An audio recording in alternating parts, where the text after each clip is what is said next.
Have you ever wondered how social psychologists uncover the complexities of human behavior?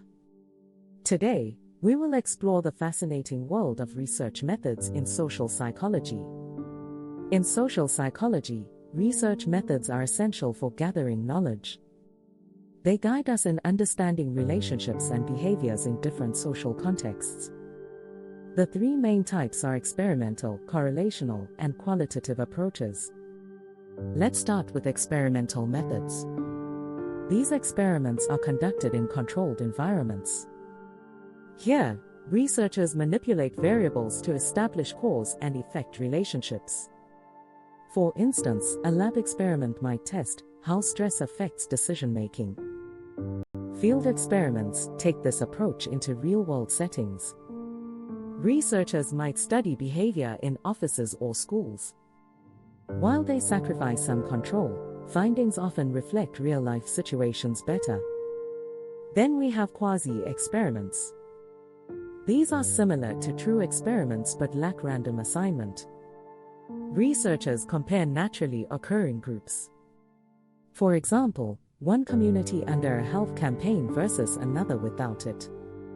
Causality is harder to determine here, but they're often easier to conduct. Now, let's talk about correlational methods. These methods seek to find relationships between variables. They help identify patterns in things like gender and helping behaviors. Surveys and questionnaires are common tools for gathering this data. However, there's a caution with correlational research: correlation does not imply causation. Just because two variables relate doesn't mean one causes the other. There might be other factors at play, or it might be pure chance. Yet, these methods can provide valuable insights, especially when experiments aren't possible. Next, we explore qualitative methods. This approach seeks in-depth understanding of social phenomena. It uses non-numerical data to explore how individuals perceive their world. Techniques include interviews, focus groups, and ethnographic studies. Qualitative research helps us uncover deep insights into experiences and meanings. Innovations, like online interviews and visual methods, make this research more accessible.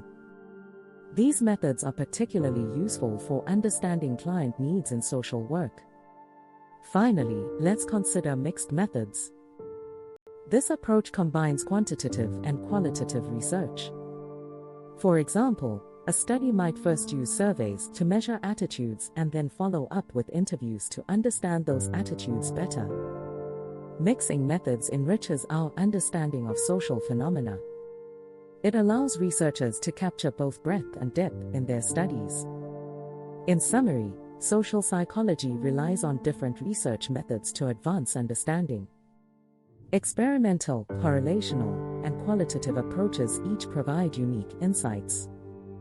It's essential to choose the right method based on the research question, ethics, and practicality. If you want to learn more about the research methods in social psychology, subscribe for more insightful content. Dive deeper into the world of psychological research with us.